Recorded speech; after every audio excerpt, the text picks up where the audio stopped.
So I had the pleasure last week of being able to attend a Meetup group, and this was about a week and a half ago, hosted by Rebel Wisdom's David Fuller. They came to D.C.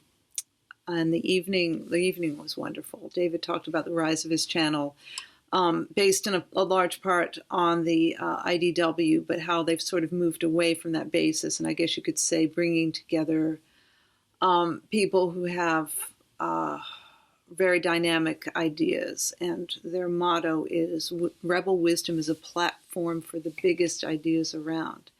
And I think this is really ending up being the case. I mean, look who's coming on. We start with Jordan Peterson, way more influential than we expected him to be. Then the whole IDW, and the same there. And now, and they've been putting on great visionaries from the past, like Ken Wilber, who really deserves to be his theory really of integral theory really deserves to be at the forefront of what we're talking about. And Walsh, for example, big transpersonal psychologist or psychiatrist. And some independent thinkers we already know about, the writers for Quillette, who I guess are associated with the IDW, and other people we've not heard of or that we know about but we didn't expect to hear from, and some really great surprises like John Cleese.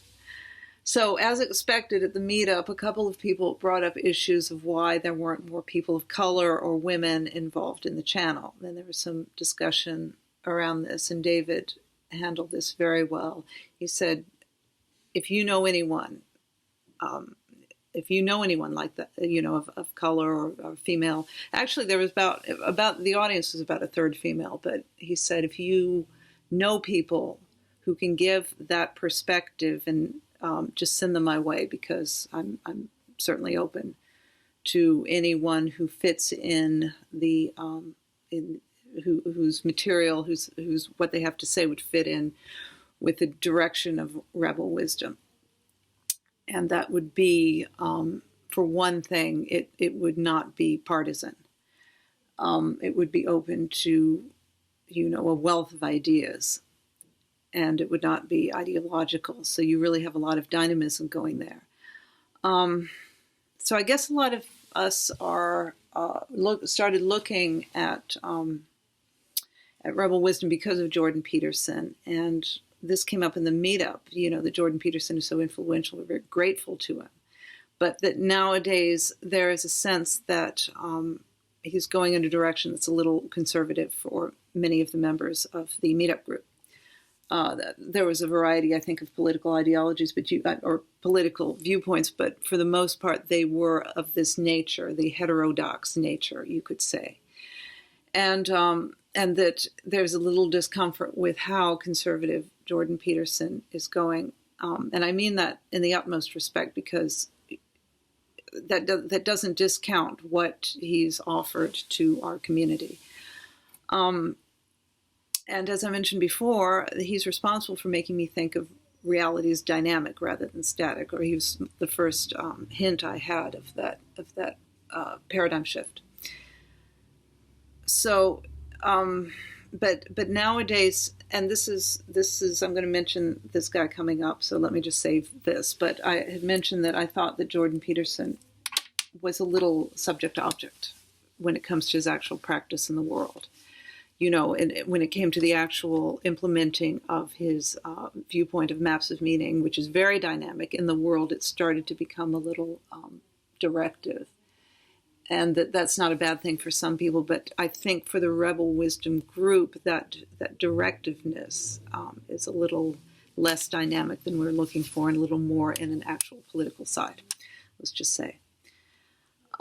So Jordan Peterson's approach is great for some lost souls, some younger people, maybe some older people too, and some people really need that. But some of us are older, there are more women, and we're more inclined to the mystical, experiential than, say, the imagistic or the set. Again, there's the subject-object versus a dynamic way of looking at things. And the way we're looking at things is more experiential. And so maybe a lot of people here are on the fence, but there's a tendency, I think, in the Rebel Wisdom group to sort of face toward the east, let's just say. So this brings up something on Rebel Wisdom that caused me great joy. And that was the writer Tim Lott, who came on to talk about Alan Watts and comparing Alan Watts with Peterson. And of course, anyone who's looked at my content knows that Alan Watts was my first great love in terms of ideas. And he compares the two and their impact of bringing Eastern versus Western religion to mostly young people.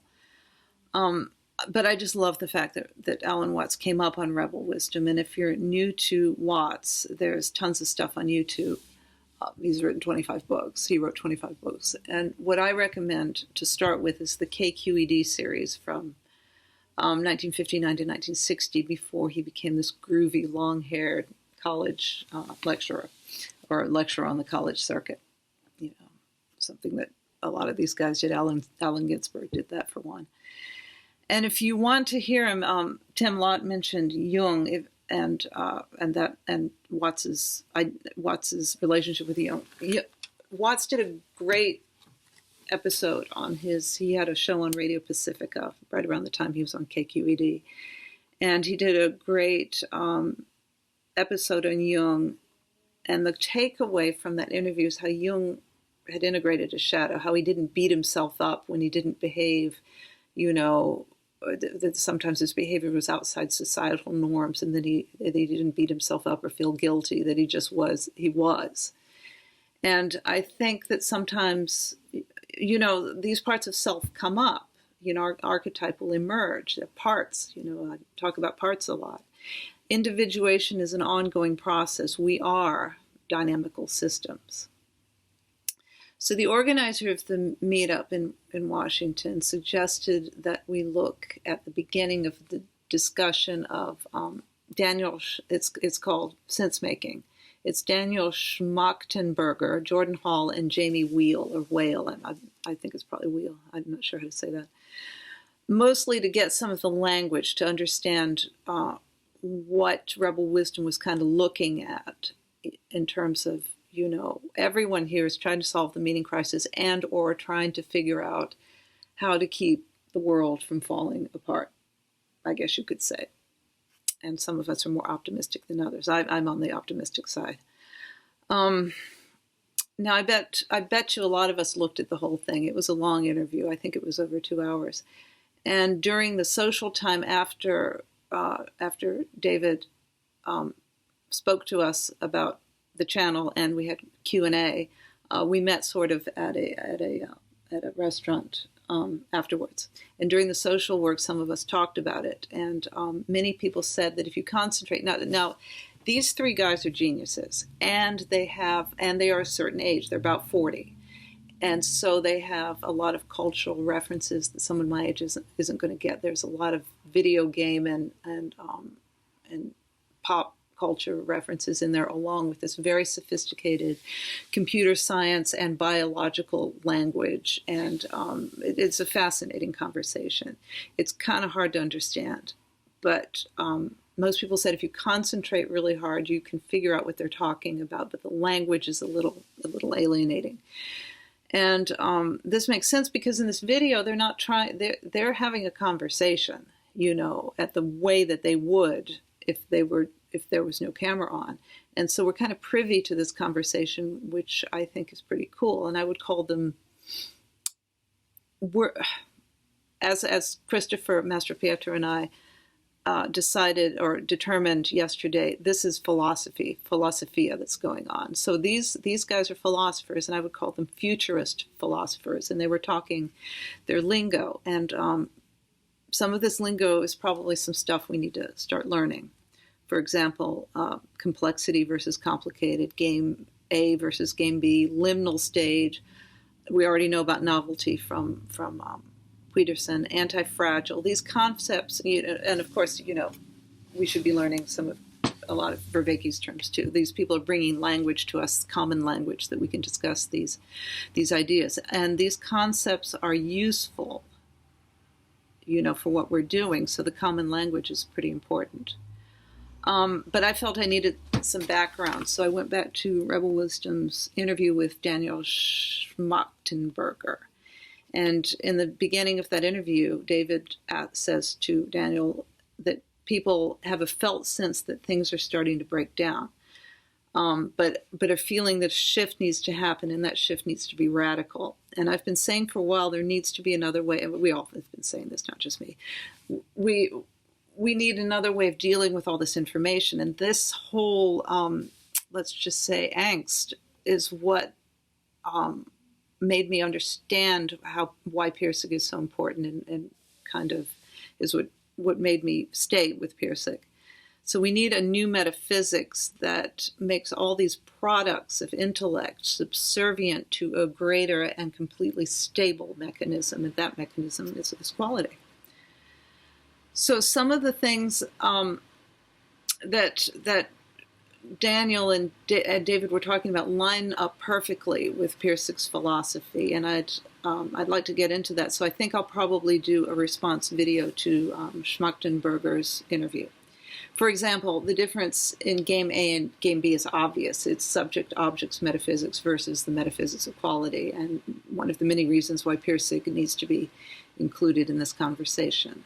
So another, let me say another example. I mean, I am going to do another video about this. I looked up some of Schmachtenberger's writings, Daniel's writings. In one blog he says, "Science has given us a solid theory of causation, which has given us incredible technological power that extends the magnitude of the consequences of our choices. But we do not have a similarly well-grounded theory of choice, ethics, to guide us how to use that power."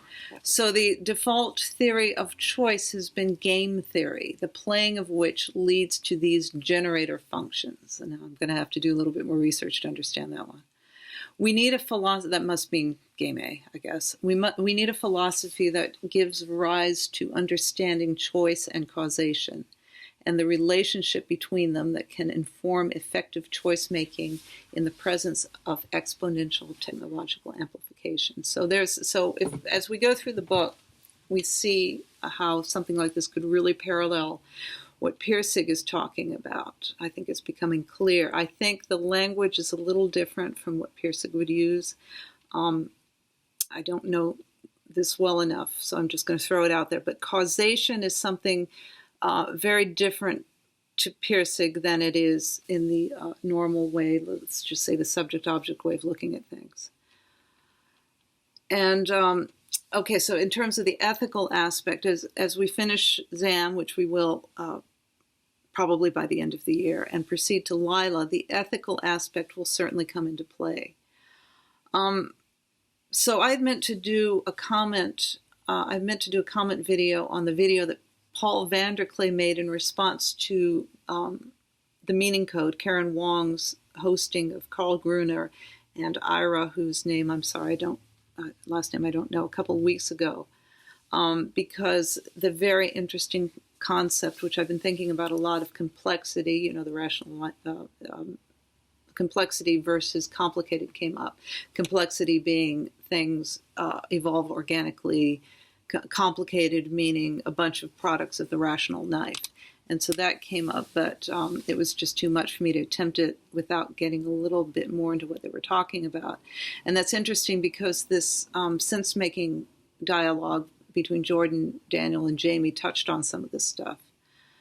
So I do want to say that being in this corner is really useful for applying Pirsig to the world right now, because what is going on with the people who end up on Rebel Wisdom is so parallel to what Pirsig proposed. And I think this is the place to be. So at this point, I feel like it's my duty to take Pirsig's work pretty seriously if I'm going to make a convincing enough case that Pirsig needs to be included in the conversation. So it may strain every IQ point I have, and I may have to really make up for some educational deficits, but thankfully I'm getting a lot of help in this corner, so thanks for bearing with me while I stumble through in my own journey from incoherence to sense-making. So I hope that made sense, and I will see you next time.